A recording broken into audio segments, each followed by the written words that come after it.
Les églises qui refusent Dieu ne progressent pas. Elles veulent un paradis façonné à leur goût. Un Dieu silencieux. Un Dieu qui ne parle plus. Bonsoir à tous. Ce soir, nous vous invitons à vivre un moment unique. Écoutons cette poésie inspirée de la parole de Dieu. Ouvrez vos cœurs et accueillons maintenant notre candidate. Bonsoir à tous, chers membres du jury, honorables invités et chers parents.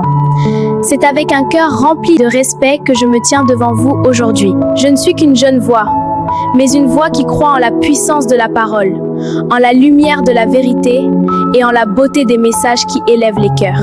À travers ce poème, je ne viens pas seulement parler, je viens partager un message de foi.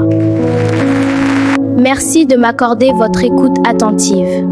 Que Dieu vous bénisse. Je tire mon inspiration d'un message profond du livre du prophète Kakou Philippe, chapitre 66, intitulé « Refusant de progresser ». Vous voyez, le prophète raconte que depuis les générations passées, l'homme a toujours refusé de progresser dans la spiritualité. Ils finissent par créer des systèmes, des églises, et s'y attachent, en pensant fortifier leur foi.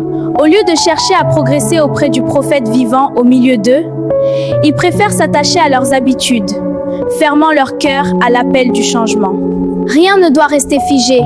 Même la foi est vivante. Elle doit grandir, évoluer et s'élever.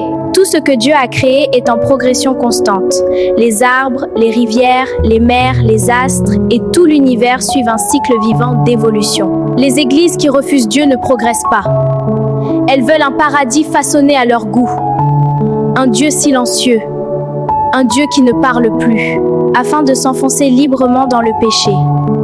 Le monde avance et même le péché évolue. Alors pourquoi Dieu devrait-il se taire? Car Dieu n'est pas muet. Sa voix demeure vivante, et sa bouche, c'est le prophète. Lorsqu'il faut révéler ce qui est péché, il parle à travers un messager vivant. Autrefois, c'est par le prophète Moïse qu'Israël pouvait avancer, mais le peuple préféra les pharaons. Et après Moïse, Dieu suscita encore des prophètes vivants pour les guider. Mais Israël refusa de progresser, préférant s'attacher au sacrificateur. Regardez pourtant le monde. Tout évolue, tout avance. Hier, c'était les chevaux, puis vinrent les vélos, ensuite les motos, et aujourd'hui les voitures, toujours plus modernes. Mais l'Église, elle refuse de progresser, car entendre la vérité dérange. Un prophète qui appelle à la sanctification, qui reprend les cœurs qui exposent le péché. Cela, beaucoup ne le veulent pas. Ils préfèrent le confort de leurs habitudes plutôt que la lumière qui transforme. Et ainsi, sans s'en rendre compte, ils demeurent sous une influence qui les éloigne de la vérité. Retenons ceci, Dieu appelle à progresser.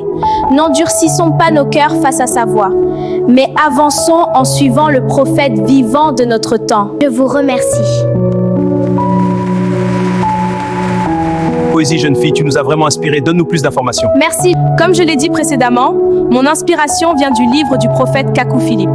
Récemment, mes parents ont découvert son message et y ont cru.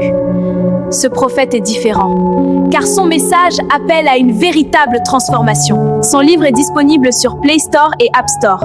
Téléchargez-le et lisez-le avec un esprit sincère, et vous verrez la grâce de Dieu agir. N'oubliez pas, vous êtes appelés à progresser.